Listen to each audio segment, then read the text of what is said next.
입니다. 자, 열왕기상 이 성경 말씀이 역사임과 동시에 아주 엄중한 예언입니다. 예언, 계시의 말씀이 들어있다는 거죠.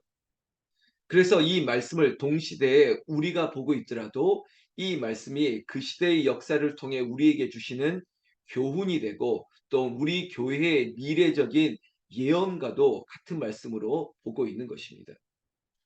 우리는 어제 하나님께서 이스라엘을 두동강, 제 표현이 거칩니까? 이스라엘을 하나 된 이스라엘을 두 개로 나눴습니다. 북쪽에는 열 지파를 중심으로 북이스라엘이 형성이 됐고, 자 아래쪽은 유다와 베냐민이죠. 결국은 유다 지파만이 하나의 나라 남유다를 만들었습니다. 물론 예루살렘은 남쪽 유다에 있다 보니까 정통성, 소위 말하는 적자는 어디냐? 남쪽의 르호보암, 솔로몬의 아들이 유다의 왕위를 물려받은 것이 맞습니다. 그러나 르호보암이 하나님 앞에뿐만 아니라 이스라엘 백성들 앞에도 그가 온전하지 못했습니다. 하나님에게는 우상 숭배의 죄를, 또한 백성들에게는 그들의 고통을 무시하고 오히려 더 고통스럽게 하는 범죄를 저질른 거죠. 그래서 하나님께서는 르호보암을 대신할 사람을 준비시켰는데 그게 바로 여로보암이었습니다. 결국은 북쪽에는 여로보암이 왕이 되고 남쪽은 르호보암이 왕을 이어가는 거죠. 근데 문제는 여로보암이 하나님께서 등용하는 것처럼 모세와 같은 사람이었음에도 불구하고 여러분 오늘 이것도 하나의 교훈인데요. 변한다는 거죠. 아마 오늘 같은 날씨 잠자리에서 일어나기가 굉장히 힘들었을 수 있습니다. 쌀쌀하고 따뜻한 잠자리에 더 눕자, 더 자자 하기 좋은 날씨죠. 여러분 불과 얼마 전에 덥다 덥다 했는데 어우 춥다 춥다 할 정도로 날씨도 변합니다. 날씨만 변할까요? 우리 마음도 변합니다. 사람도 변한다는 거죠. 여로보암 정말 하나님께서 보시기에도 모세와 같은 사람이다라고 했던 여로보암도 변했습니다. 여로보암은 르호보암에 대한 컴플렉스가 있는 건지, 그러니까 적자가 아니다라고 하는 하나의 컴플렉스가 있을 수는 있겠습니다. 그럼에도 불구하고 그의 마음의 생각, 자기 안에 있는 두려움, 이 많은 백성들, 우리 북쪽에 있는 이스라엘 백성들이 절기를, 제사를 지내려고 예루살렘에 가게 되면 결국엔 나를 버리고 르호보암을 섬기면 어떻게 할까? 그런 마음이 들었던 거죠. 결국은 자기 마음대로 비슷한 성전을 베델에서 다네까지 그건 산당이라고 하는 건데요. 그리고 곳곳에 크고 작은 산당들을 짓기 시작했습니다. 그것뿐입니까? 무자격자 제사장, 아무나 제사장을 세웠습니다. 레위 자손이 아니라 아무나 보통 사람을 제사장을 세워서 그 제사를 집례하게 만드는, 여러분 여기서부터 여로보암이 큰 실수를 한 거죠. 한마디로 얘기하면 자기 마음대로 한 것입니다. 성전이 아닌 것을 성전이라, 제사장이 아닌 것을 제사장이라, 그리고 없는 절기 예배를 만들어낸 거죠. 아주 인위적인 예배죠. 그게 어제 12장 33절에 제가 한 줄로 어제 소나무 향기의 제목과 같이 자기 마음대로 베델의 제사를 지낸다는 거죠. 하나님은요, 그 천천의 만만의 그 제물을 받으시는 것이 아니라 우리의 순종을 원하시는 거죠. 우리의 온전한 예배, 지금으로 한다면 신령과 진정으로 예배할지니, 이것이 우리의 진정한 예배가 되어야 되는데 그게 아니에요. 르호보암도 자신의 정치적 수단을 위해서, 여로보암도 어느새 나의 정치적 입지를 위해서 우리의 예배를 이용한다는 거죠. 당시로 한다면 가짜 제사장, 가짜 성전, 가짜 절기, 가짜 제사 이런 걸 만들어냈습니다. 그게 어제까지 얘기했습니다. 오늘 13장 1절은 하나님께서 바로 보라 그때라고 얘기하면서 여로보암이 한참 비껴갔습니다. 여러분 정말 선을 넘어도 한참 넘었습니다. 그러다 보니 하나님께서 13장 1절 하나님의 사람을 보내신 것입니다. 그리고 여호와의 말씀으로 말미암아 유다에서부터 베델이 이르니 마침 여로보암이 제단 곁에 서서 분향하는지라. 하나님이 하나님의 사람 그 사람을 통해서 말씀하고 있는데 베델이 이르렀습니다. 여러분 단에서 베델까지 베델에서 단까지 이거 여로보암이 예루살렘 성전을 대체할 산당 가짜 성전이었죠. 표현 자체로 한다면. 그리고 여로보암도 거기서 스스로 제단을 쌓고 제사를 지내는 일들이 있었다는 겁니다. 이 모든 것들이 통치적인 수단인 거죠. 그런데 한날 하나님의 사람이 제단에 나타났습니다. 그리고 2절 말씀에 보면 하나님의 사람이 제단을 향하여 여호와의 말씀으로 외쳐 이르되 제단아 제단아 여호와께서 이와 같이 말씀하시기를 다윗의 집에 요시아라 이름하는 아들을 낳으리니 이렇게 얘기하고 있습니다. 여러분 요시아는 이스라엘 왕입니다. 그리고 장차 나타날 왕입니다. 약 300년 후에 나타날 왕을 지금 하나님의 사람이 베델에서 하나님의 말씀으로 예언하고 있다는 겁니다. 제가 오늘 모두의 열왕기서가 예언서인 것이 바로 이런 예언의 묵시와 계시가 담겨 있다는 겁니다. 300년 후에 나타날 요시아. 여러분 요시아를 대표하는 하나의 그 상징이 있는데 그게 뭐냐면 종교 개혁입니다. 성전을 청결하게 하고 완전히 성전 안에 있는 잘못된 것들을 다 뜯어 고치는 개혁을 했던 인물이 요시아인데 지금 베델의 단에 나타나 요시아가 태어날 것을 예언했다는 거예요. 이 말은 뭐냐면 지금 이 베델, 이 성전도 회파돼야 되고 깨어져야 되고 청소되어져야 될 그런 곳이라는 것을 또 예언하는 거죠. 왜? 우리는 알고 있지 않습니까? 베델은 가짜 제사장, 그리고 가짜의 절기, 가짜의 제사, 여로보암이 인간의 욕심으로 세웠던 그 제단의 제사를 하나님이 받으실 리 있겠습니까? 그래서 요시아를 예언했을 뿐만 아니라 이 제단이 다 회파될 것을 예언했습니다. 근데 이 제단이 회파되는 것은 바로 보여주셨습니다. 5절 말씀에 보면 하나님의 사람이 여호와의 말씀으로 보인 징조대로 제단이 갈라지며 재가 제단에서 쏟아진지라. 여러분 충격이겠죠. 놀랍겠죠. 이 제단을 잘 쌓아놨는데 하나님이 받으실 제사, 제단 이 모든 것들이 하나님의 사람을 통해서 제단이 무너졌습니다. 재가 쏟아졌습니다. 여러분 제단 위에 살아있는 것을 태우다 보니까 이런 나무 재와 뭐 사체의 재가 쌓였겠죠. 이게 팍 쓰러지면 어떻게 되겠습니까? 여러분 먼지가 확 올라오지 않겠습니까? 여호와의 영광의 구름으로 가득해야 될 곳에 폐허가 된 재가 난무합니다. 성전이 아니라는 겁니다. 여러분 제가 모두에 이런 말씀을 드렸습니다. 변한다고요. 날씨도 어느새 덥다 하다가 이제는 쌀쌀하네 이러다 겨울이 오겠네라고 하는 날씨의 변화뿐만 아니라 아니 여로보암도 이럴 수가 있나? 아니요. 솔로몬도 그럴 수 있었고요. 다윗도 그럴 때가 있었습니다.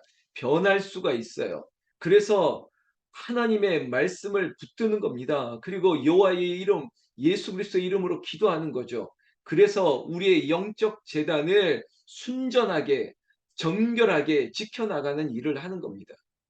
그렇지 않으면 어느 한순간 변한다니까요. 여로보암도 그랬습니다. 이 가짜 베델의 그 가짜 예배를 하나님이 받으실 리가 없고 이 성전의 기능은 이제 끝났다는 겁니다. 이거 아니다. 무너진다. 재가 확 쏟아지는 거죠. 근데 문제는 6절 말씀에 보니까 이런 광경 앞에 여로보암 왕이 어떻게 했느냐? 여로보암이 여러분 생각해 보십시오. 베델과 단에 가짜 성전, 가짜 제사장, 가짜 절기 제사 이랬던 사람 왜 그랬을까요? 자신의 통치 기반 그리고 르호보암과의 라이벌 관계 이 모든 것들 한마디로 하면 머리가 좋을 수도 있는 사람 아닙니까? 그 사람이 지금 이 상황에서는 사람을 붙들어야겠다는 거예요. 하나님 앞에 처절하게 회개하고 엎드리는 것보다는 자, 이 상황에서는 '저 사람이 줄이 되겠구나. 저 사람을 회유하고 저 사람을 붙잡아야겠다.'는 생각이 들었던 것 같습니다. 그래서 6 절에 왕이 하나님의 사람에게 말하여 이르되 청하건대 너는 나를 위하여 내 하나님 여호와께 은혜를 구하여 내 손이 다시 성하게 기도하라. 하나님의 사람이 여호와께 은혜를 구하니 왕의 손이 다시 성하여 전과 같이 되니라. 여러분 이 5절 이야기 전에 여로보암 왕이 그 제단 앞에 손이 말라버리는 일이 일어났습니다. 그러다 보니 자기의 손도 마르고 제단이 무너지고 재가 쏟아지고 이거 도대체 하나님께서 심판한 것 아닙니까? 깨달아야죠. 그러다 보니 6절에 이 하나님의 사람을 꼭 붙드는 겁니다. 그리고 은혜를 구합니다. 어떤 은혜냐면 결국은 사람이다 보니까 자기 기도를 먼저 하는 거죠. 내 손이 성하게 해달라고, 이 말라버린 손을 성하게 해달라고 하나님께서 그렇게 그 은혜를 구하는 여로보암의 손을 다시 전과 같이 했다는 것입니다. 물론 아쉬움은 있습니다. 우선순위가 뭘까? 하나님 회개하고 하나님 이 재단을 무너진 재단을 새롭게 하소서 이게 먼저이면 좋겠는데 인간이다 보니까 저도 그렇고 이해가 됩니다. 자기 손이 말라버리니 이게 더 급해서 이 손을 하나님 성쾌하여 주시옵소서 이렇게 은혜를 구하는 게 맞죠. 그래 순서가 바뀌었다 하더라도 그래 그게 그렇다 인정을 하겠습니다. 그러면 이어서 무슨 기도를 해야 되겠습니까? 하나님 앞에 회개하면서 하나님 이 재단을 새롭게 하여 주시옵소서. 회개하면서 이 성전이 무너진 것에 안타까움을 가지고 하나님 앞에 은혜를 긍휼과 자비를 구해야 되지 않겠습니까? 그런데 7절 말씀에 보면 아닙니다. 그런 기도가 아니라 인간적인 회유, 사람을 인간적으로 유혹하는 것처럼 이렇게 얘기합니다. 7절. 왕이 하나님의 사람에게 이르되 나와 함께 집에 가서 쉬라. 내가 내게 예물을 주리라. 아니 지금 급한 거는 무너진 제단을 수복하는 것인데 재건하는 것인데 저 하나님의 사람이 보통 사람이 아닌가 보다 하고 여로보암 늘 했던 대로 인간적인 방법대로 자기 생각대로 이 사람을 회유하려고 하는 거예요. 이렇게 얘기합니다. 자, 우리 집에 가서 쉬자고. 지금 쉴 때냐고요. 재단이 무너지는데. 이러고 제가 목사가 지금 제가 쉴 때냐고요. 기도할 때니까 교회의 회복을 위해서 기도할 때니까 제가 새벽마다 그리고 밤마다 내 기도가 아니라 저의 기도가 아닙니다. 교회를 위해서 성도의 무거운 짐을 위해서 기도하는 거거든요. 그렇게 해야 되는 거 아닙니까? 그런데 지금 쉬자니요. 그리고 집으로 가자니요. 거기다가 예물을 주겠다는 겁니다. 이거 뇌물이 될 거고 회유 아닙니까? 회유? 이게 사람의 방법이에요. 이게 얄팍한 사람 방법이라니까요. 8절. 그런데 그래도 하나님의 사람입니다. 왕께 대답하되 8절에 왕께서 왕의 집 절반을 내게 준다 할지라도 나는 왕과 함께 들어가지도 아니하고 이곳에서는 떡도 먹지 아니하고 물도 마시지 아니하리니 할렐루야. 여러분 이렇게 얘기해야죠. 마치 뭐 김중배의 다이아몬드가 그렇게 좋다냐 하고 팍 내쳐야죠. 아니 도대체 이게 뭔데 이것 때문에 하나님의 사람이 하나님의 말씀을 가지고 왔는 이 하나님 사람이 변할 줄 알았습니까? 그 돈 때문에 사람이 변할 줄 알았어요? 그 집이 그 차가 그것 때문에 변할 줄 알았습니까? 아닙니다. 뭐라고 유혹해도 하나님 사람은 나를 그런 사람으로 아느냐? 네가 가진 것 절반을 다 준다 할지라도 나는 들어가지도 무엇 하나 먹고 마시지도 않겠다는 거죠. 사랑하는 새벽을 깨우는 성도 여러분, 목사 저부터 여러분 우상 숭배 솔로몬도 그랬지만 우상이 도대체 뭡니까? 아이돌, 우상. 여러분 돈이 우상이 되거나 자식이 우상이 되거나 내가 스스로 우상이 되거나 아니면 다른 어떤 것이 우상이 되게 만들어서는 안 됩니다. 우리의 신앙의, 우리의 믿음의 권기는 아니에요. 정말 예수님처럼 40일 동안 광야에서 시험 받으며 기도할 때도 이 천하만국을 다 보여주며 딱 내 앞에 엎드려 절하기만 하면 이거 다 준다 해도 예수님이 거절했지 않습니까? 지금 우리가 그 예수님을 본받고 또 이 열왕기상에 등장하는 하나님의 사람을 본받지 않은 것입니다.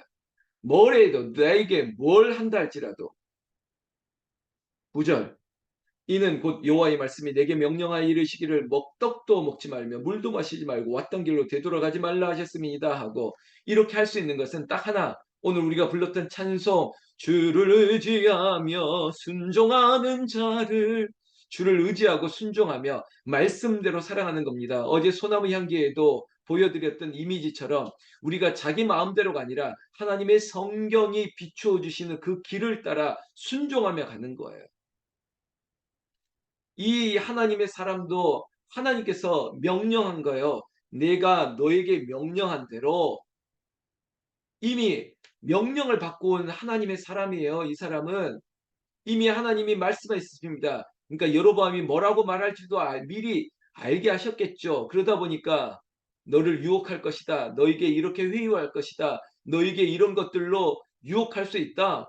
그러나 떡도 물도 그 집으로 들어가지도 이거 하나님께서 이미 딱 정해 놓은 거예요.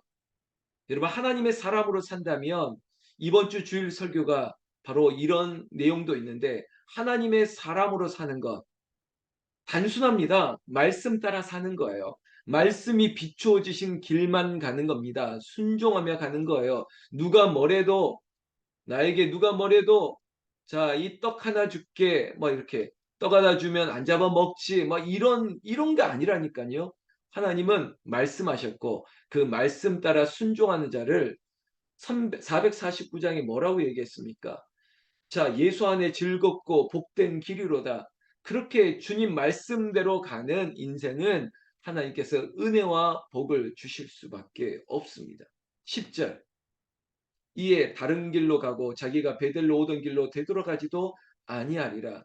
여러분, 한번 뒤돌아서면 절대 다시 한번 돌아서지 않습니다. 주님 뜻대로 살기로 했네. 뒤돌아보지 않겠네. 여러분 끈적끈적하게 아니다. 정말 믿음으로 하나님께서 돌리셨으면 이제는 뒤돌아보지 않습니다. 지금 제가 그런 각오를 하고 있습니다. 뒤돌아서지 않겠네. 주님 말씀대로 말씀하시는 대로만 가겠네. 그렇게 가는 거예요. 오늘 새벽을 깨우는 여러분 이 쌀쌀한 기운에도 잠자리에서 일어나시고 새벽을 깨우고 기도하는 여러분들에게도 이 하나님의 사람과 같은 오직 말씀대로 오직 순종함으로 주를 의지하며 순종하는 자로 사시기를 우리 주 예수님의 이름으로 축원합니다. 축원합니다. 기도하겠습니다.